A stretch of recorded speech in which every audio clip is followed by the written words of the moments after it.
Thank you very much, Mr. Chairman. And I'm going to follow up on the discussion we were just having. And Mr. Chairman, you mentioned this in your opening statement, too, about diminishing the competitiveness of U.S. businesses. And we hear these claims that the Clean Power Plan or other environmental laws are going to kill jobs, hurt the economy.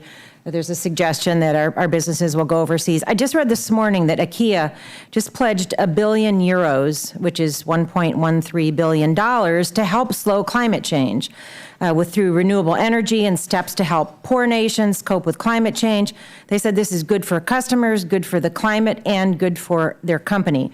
So they found that customers actually value environmental responsibility, and I suggest that we look at that and what our customers value. And I also want to talk about how the numbers speak for themselves. The Union of Concerned Scientists just released an analysis that shows that most states are already making significant progress toward cutting carbon emissions from power plants. And according to that analysis, 31 states, including my state of Oregon, are already more than halfway toward meeting the 2020 benchmarks set out by the EPA. Under the Clean Power Plan. All but 4 states have already made decisions that will help cut their power plant emissions. 14 states, including California, Kentucky, Ohio, and New York, are already ahead of the emission rate reduction trajectory because of current carbon cutting decisions and actions. I find this very encouraging and again highlights how the environmental regulations can bring about positive results. Mr. Chairman, I ask unanimous consent to enter this analysis into the record. Without objection. Thank you. And Mr. Eisenberg, I was glad to hear you say that the National Association of Manufacturers believes in the mission of the EPA. You say that plants have the best available pollution control technologies. And as we were just discussing, history shows that regulation drives innovation. Without the regulation, those who are working on new technologies don't have a market, but with the regulation, they do. And we have found that new technologies are developed to meet the needs of regulation.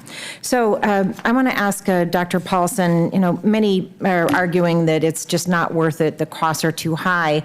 And as you've noted, there's evidence showing that on balance, jobs are created, the economy expands following the passage of major environmental reforms. For example, in a report to Congress on the costs and benefits of federal regulations, OMB estimated that major rules promulgated by the EPA in the decade between 2003 and 2013 had benefits between $165 billion to $850 billion, compared to costs of $38 to $46 billion. That's a pretty significant return on investment. So, Dr. Paulson, alternatively, we've talked about the cost of ignoring our changing climate and the public health risks related to increases in global temperatures. And I note that the death toll in India is now up to 2,500 people.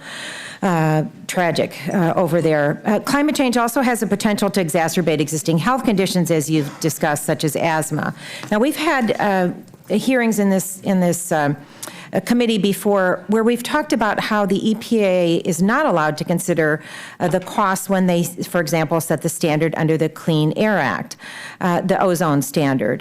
That's sort of compared to the idea that you're going to make a medical diagnosis depending on how much the treatment's going to cost. So can you comment on the importance of separating the costs associated with attaining an ozone standard from the assessment of what level is appropriate to protect public health? Health needs to be a priority. And as a physician, I am sworn, and I took an oath long ago and still very much believe that oath I took to protect the health of the individuals that I work with. And for me, that's the kids, but it's also their families. I cannot ethically take the consideration of cost into account. I certainly work with the families to try and make sure that they have or can access the financial resources for whatever it is that I or my colleagues may be recommending. But my responsibility is to do what is in the best interest of children. Thank you. I'm going to try to get one more quick question into Dr. Paulson. There was a study by Syracuse and Harvard University about the major co-pollutants that could be reduced. So can you talk about some of the health co-benefits that are likely to result from these kinds of carbon regulations? Yes. I'm a pediatrician, but let me mention something particular to adults, and that relates to particulate pollution. We know that when particle levels go up in the air, the next day, more people are going to be admitted to the hospital with heart attack and strokes and die from those heart attacks and strokes as a result of that exposure to the particulates. So that's just one example. Another example is that we know that children that grow up in areas of the country that have higher air pollution, when they are finished growing 18, 20, their lungs are smaller than kids who grow up in a less polluted area. And that raises the concern of, are these kids then set up for what we think of as adult onset pulmonary disease, but actually it goes back to the pollution that they were exposed to as children. Thank you very much. I see my time has expired. I yield back. Thank you, Mr. Chair.